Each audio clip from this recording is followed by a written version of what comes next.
look at the test that God gave Abraham. I think a lot of us, don't realize what's there. Do you think it made sense to Abraham to sacrifice his son? I don't know if it necessarily did. I don't. God had promised him these things, and then he said to, take your son up to the mountain and sacrifice him to me. But the thing is it demonstrated faith, and it demonstrated humility on Abraham's part.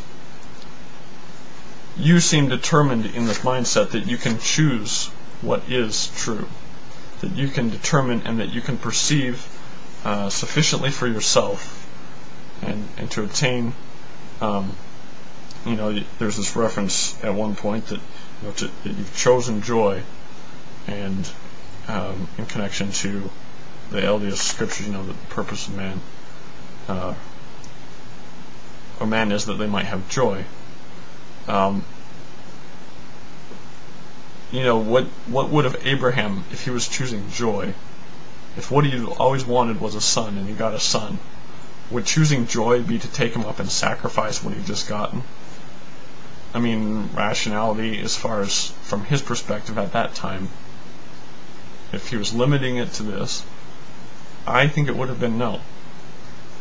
So, it's this underlying current that each one of these aspects is actively contradicting the cores of faith and repentance, and what goes with those, humility. And I think it's interesting because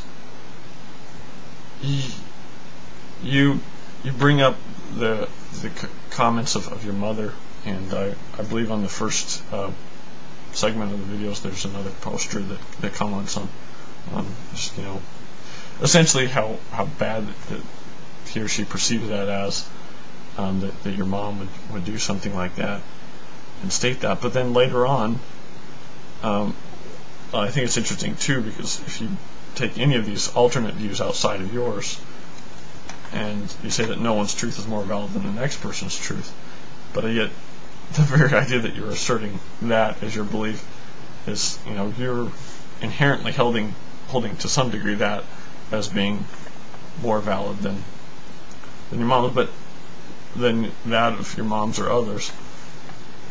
But you say, we all have reasons for doing what we do. This was when you were talking about the reasons for possibly somebody remaining in church, and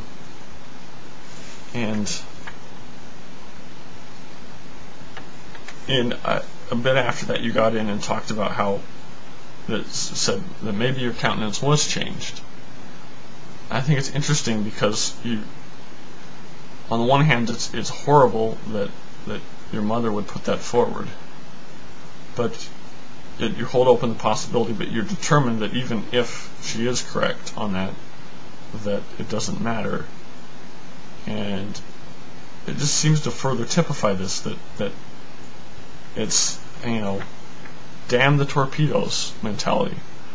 But there's only a certain extent to which you can damn the torpedoes.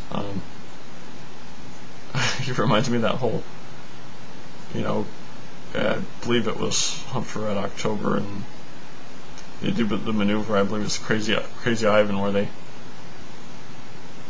or I can't remember what it was, but it was some point where it was some show with the submarine, and they run towards the torpedo, and the torpedo bounces into it before the torpedo had armed itself, and so it bounces off the submarine and doesn't do any damage. This view that you can constantly turn towards torpedoes and think that all of the torpedoes that you charge for would have the same effect as that. That just,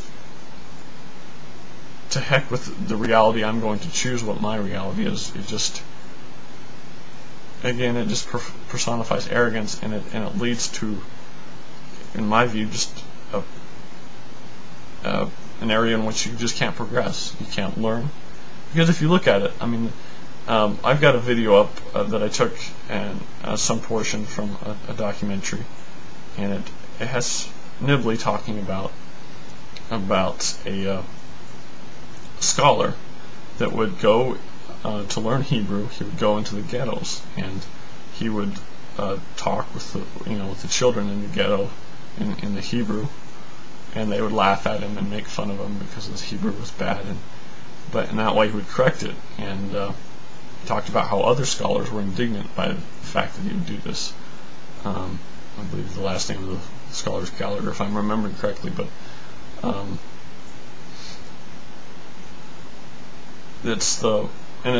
if you want to know, my video is titled "The Worth of Souls," so if you want to take a second to watch that, I'd encourage it. It's a good little clip, but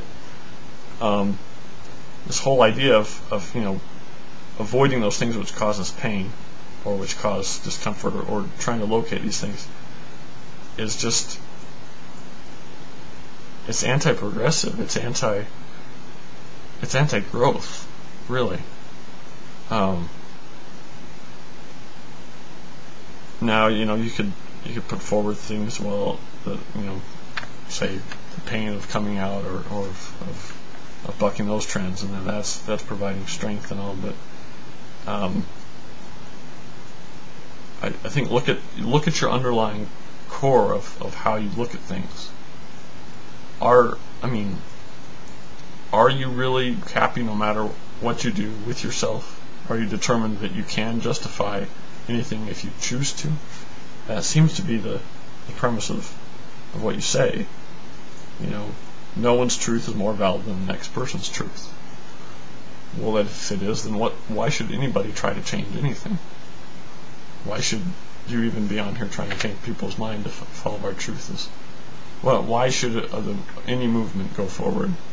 Whether it be your movement with regards to marriage and things connected to it. If everybody's version of truth is as valid as the next person, why activism?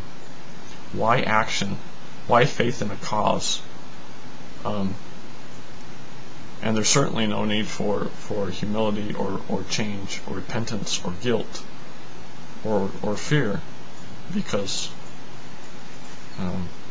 but anyway, I wanted to let you know that I did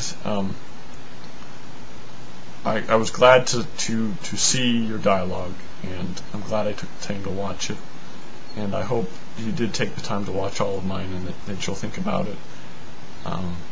I don't want to do this in any kind of poor spirit. It's easy when we get into things, especially of this nature and of this, this much tied to our convictions, and that we can get caught up in unproductive and again, not meaning to overly harp on this, but our pride can get in the way, and I hope that doesn't happen. If you feel to respond to this, I'd look forward to a response, and I imagine I probably ticked off quite a few people, but I guess that's something I'm ready for, so thanks.